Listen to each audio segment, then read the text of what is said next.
શિયાળાની ઋતુ આવતાં જ સાંધાનો દુખાવો, કમરનો દુખાવો, સુસ્તી, ધીમી પાચન ક્રિયા, શરદી, ઉધરસ અને ત્વચામાં શુષ્કતા જેવી સમસ્યાઓ ઘણી વધી જાય છે.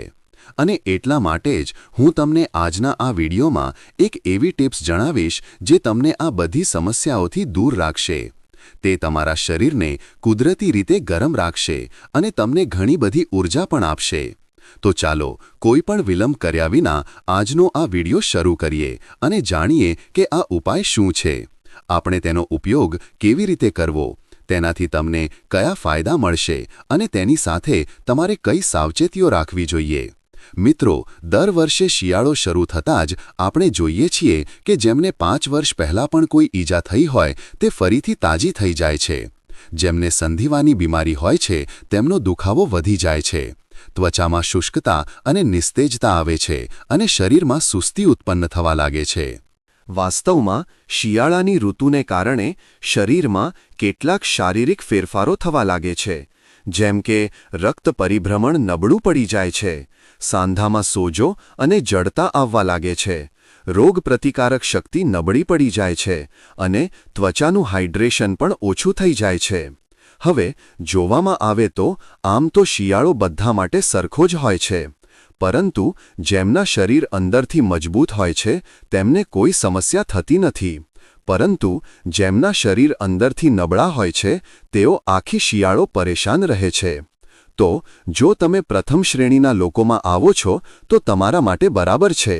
આ વિડિયો તમારા માટે નથી, તમે છોડીને જઈ શકો છો. પરંતુ જો તમે બીજી શ્રેણીના લોકોમાં આવો છો, એટલે કે તમને ઠંડીમાં સમસ્યાઓ વધી જાય છે, વધુ તકલીફો થાય છે, તો આજનો આ ઉપાય તમારા માટે લાઈફ સેવરથી ઓછો નથી, કારણ કે તે તમારા શરીરને અંદરથી એટલું મજબૂત બનાવી દેશે કે ઠંડી તમારા પર કોઈ અસર દેખાડી શકશે નહીં.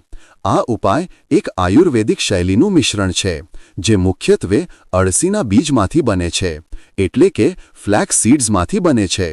તમે તેને 10 મિનિટમાં તમારા ઘરે બનાવી શકો છો અને આજથી જ તેનો ઉપયોગ કરવાનું શરૂ કરી શકો છો.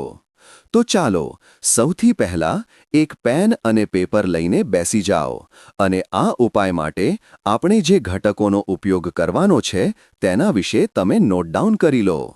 તેને બનાવવા માટે સૌથી પહેલું ઘટક જે તમારે લેવાનું છે, જે જોઈએ છે, તે છે ફ્લેક્સ સીડ્સ, એટલે કે અળસીના બીજ. અળસીમાં ઓમેગા-3 ફેટી એસિડ્સ હોય છે અને તેમાં ભરપૂર માત્રામાં દ્રાવ્ય અને અદ્રાવ્ય ફાઇબર હોય છે. તે સાંધાના દુખાવાને ઓછો કરે છે, હાડકાઓમાં ગ્રીસ વધારે છે અને શરીરને અંદરથી ગરમ પણ રાખે છે. બીજું છે પમ્પકિન સીડ્સ, એટલે કે કોળાના બીજ. તેમાં ઝિંક હોય છે, મેગ્નેશિયમ હોય છે અને તે શરીરને જબરદસ્ત તાકાત આપે છે. ત્રીજું હોય છે સફેદ તલ. તેમાં ભરપૂર માત્રામાં કેલ્શિયમ અને હેલ્ધી ફેટ્સ હોય છે, જે શરીરની શુષ્કતાને દૂર કરે છે, સાંધાને લચીલા બનાવે છે અને શરીરને ગરમ રાખે છે.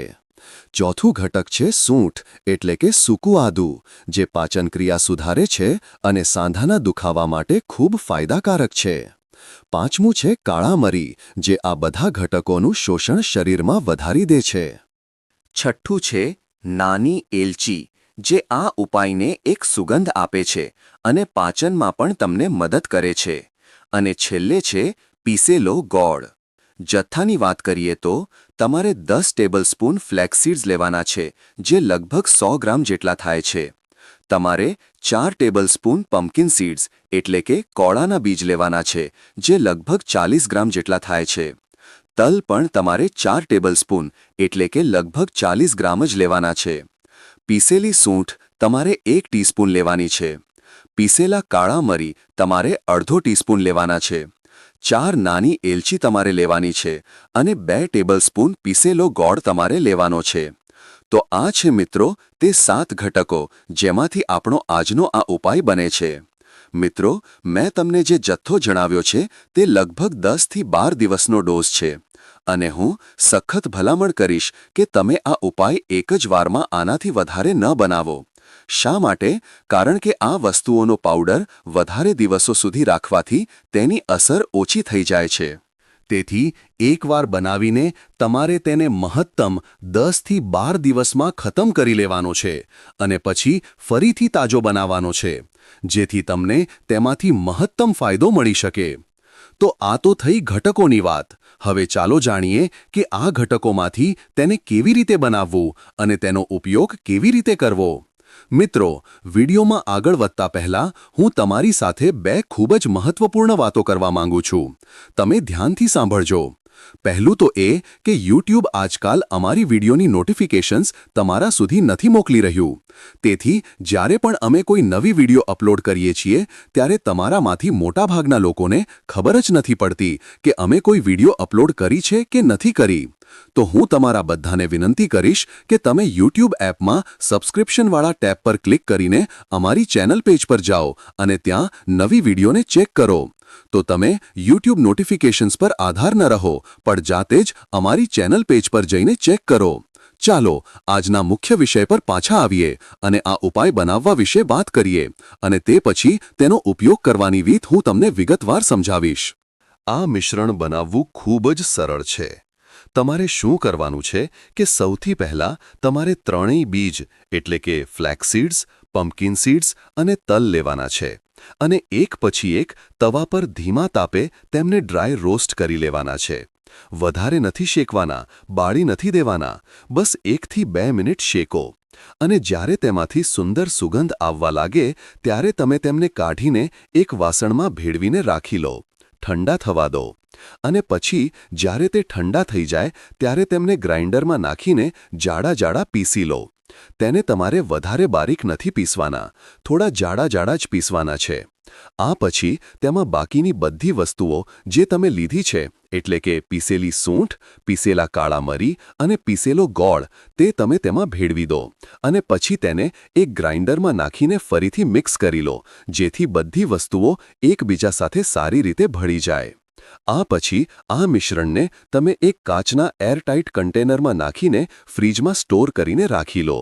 ઉપયોગ કરવા માટે રોજ સવારે તમે તેમાંથી ફક્ત 1 ટેબલસ્પૂન એટલે કે લગભગ 10 ગ્રામ આ પાવડર લો અને 1 ગ્લાસ ગરમ દૂધ સાથે મિક્સ કરીને નાસ્તો કર્યા પછી પી લો. અથવા જો તમે સવારે તેને લઈ શકતા નથી તો તમે રાત્રે સૂતી વખતે પણ તેનો ઉપયોગ કરી શકો છો. એક વાત હંમેશા યાદ રાખજો કે તેમાં હંમેશા તમારે સાફ અને સંપૂર્ણપણે સૂકી ચમચી જ પાવડરમાં નાખવાની છે, જેથી તે તમારું ખરાબ ન થાય. અને તેના તરત જ પછી તમારે તમારો જે જાર છે એરટાઇટ તેને બંધ કરીને રાખી દેવાનો છે, કારણ કે જેટલો લાંબો સમય તમારો આ પાવડર હવાના સંપર્કમાં રહેશે તેટલું જ તેમાં ઓમેગા-3 અને બાકીની વસ્તુઓ ખરાબ થવાનો ભય વધતો રહેશે. તો જો તમે આ વાતનું ધ્યાન રાખશો તો તમને આ પાવડરની પોટેન્સી અકબંધ મળશે 10-12 દિવસ સુધી અને તમને જે ફાયદા છે તે પણ સૌથી સારા મળશે. તેનાથી તમારા શરીરમાં ગરમી કુદરતી રીતે વધશે. હાડકાં અને સાંધાના દુખાવામાં તમને ઘટાડો થશે. તમારા સાંધા લચીલા બનશે. તમને જે સમસ્યાઓ શિયાળામાં વધી જાય છે તે ઓછી થઈ જશે. શરીરમાં તાકાત પણ આવશે અને તમારી ત્વચા પણ નરમ અને ચમકદાર બનશે. મિત્રો, જો તમને ઝાડા થયા હોય અથવા તમને આમાંથી કોઈ પણ વસ્તુથી એલર્જી હોય અથવા ગરમ વસ્તુઓ તમને અનુકૂળ ન આવતી હોય તો તમે તેને અડધી ચમચીથી શરૂ કરો અને જુઓ કે તમને કેવું લાગે છે. જો બધું બરાબર રહે તો તમે ધીમે ધીમે તેની માત્રા વધારી શકો છો અને 1 ટેબલસ્પૂન સુધી લાવી શકો છો. પરંતુ જો તેને લીધા પછી તમારી સમસ્યા વધે છે અથવા તમને કોઈ ગભરામણ વગેરે અનુભવાય છે તો તેને લેવાનું બંધ કરી દો. ન લો. અને જો તમે ડાયાબિટીસના દર્દી છો તો તેમાં તમે ગોળ ન નાખશો, સાકર વગેરે બિલકુલ ન નાખશો અને ગોળ વગર, મીઠાશ વગર જ તેનો ઉપયોગ કરો, જેથી તમારી સુગર વગેરે ન વધી શકે. જો તમે આ ઉપાય 10 દિવસ સુધી સતત લેશો તો તમને અંદરથી એક નવી ઉષ્મા, એક નવી ઊર્જા અનુભવાશે તમારા શરીરમાં. વૈસે જો તમને આ ઉપાય ગરમ લાગી રહ્યો છે તો શિયાળા માટેનો એક વધુ ખૂબ અસરકારક ઉપાય મેં પહેલેથી જ આ વિડીયોમાં જણાવ્યો છે. તમે ઈચ્છો તો તેને પણ જઈને જોઈ શકો છો. એક નવા વિડીયોમાં મળીશું. આ ઉપાય ચોક્કસ અજમાવજો. મને ખાતરી છે કે તમને શિયાળામાં કોઈ પણ સમસ્યા નહીં આવે. શરીરમાં ઊર્જા પણ રહેશે અને દુખાવો વગેરે પણ નહીં વધે. ચાલો તમારું ધ્યાન રાખો. હસતા રહો, હસતા રહો. રોજ કંઈક ને કંઈક નવું શીખતા રહો જેથી તમે હંમેશા સ્વસ્થ રહી શકો અને અમારી ચેનલને જરૂર સબસ્ક્રાઇબ કરી લેજો.